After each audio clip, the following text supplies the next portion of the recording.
On this note, I'd like to address a question repeated by Ms. Hazel Poh on whether the President knows the size of the reserves. I just addressed this in June last year when I rounded up the debates for the Fortitude budget. I shall repeat my answer here.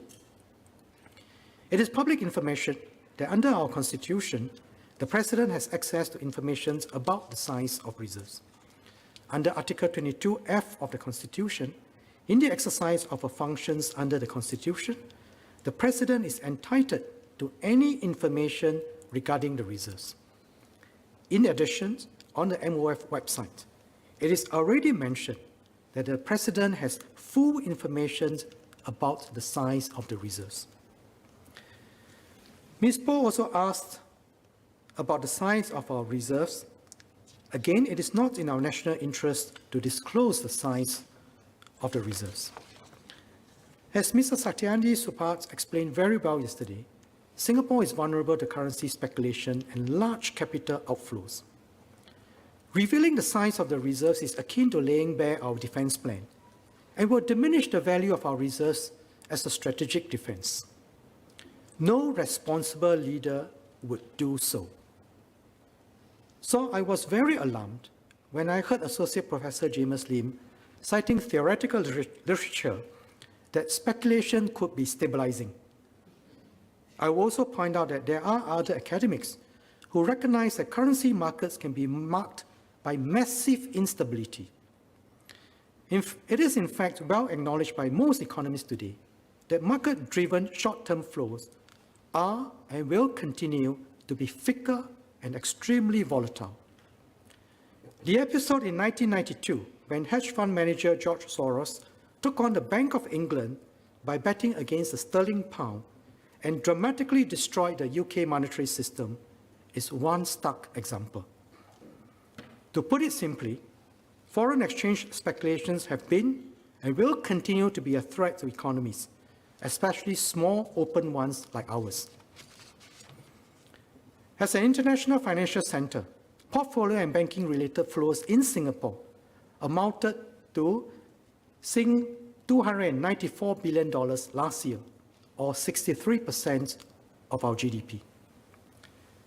Just last year, we saw extreme capital flow volatility in global financial markets due to the uncertainties and risk sentiments associated with the pandemic.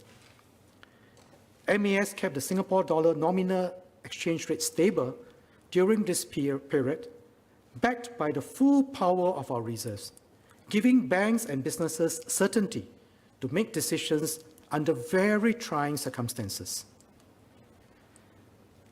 I personally saw this during the Asian financial crisis when I was PPS to Mr. Lee Kuan Yew. Mr. Lee was invited by several countries in the region to share his views, as Singapore was relatively unscathed. I said in all his meetings, it was very painful to see how speculation and the currency volatilities that these countries face was destroying businesses, big and small, and the lives of men and women in these places. The exchange rate is far more important for a small open economy like ours compared to our neighboring countries.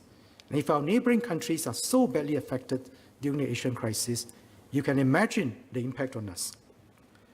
The Singapore dollar is one of the most actively traded currencies in the world relative to our GDP, with daily turnover estimated at US $37 billion globally. I repeat, daily turnover estimated at US $37 billion globally, or annual turnover of US $9.5 trillion. Our nominal GDP is just US 350 billion. So you are comparing trillions and billions. Let me share that I was managing director of MAS when the global financial crisis hit the world. Singapore is unique in operating an exchange rate-centered monetary policy. My team and I had to not just be alert to the domino effects of the failures of banks globally, but also the flights of capital and the risk of speculation on the Singapore dollar. If we had been attacked, the businesses in Singapore, big or small, and the lives of our workers would have been severely disrupted. Now, as a board member of MAS, I want to ensure that MAS is able to continue effectively using Singapore's exchange rate to deliver price stability.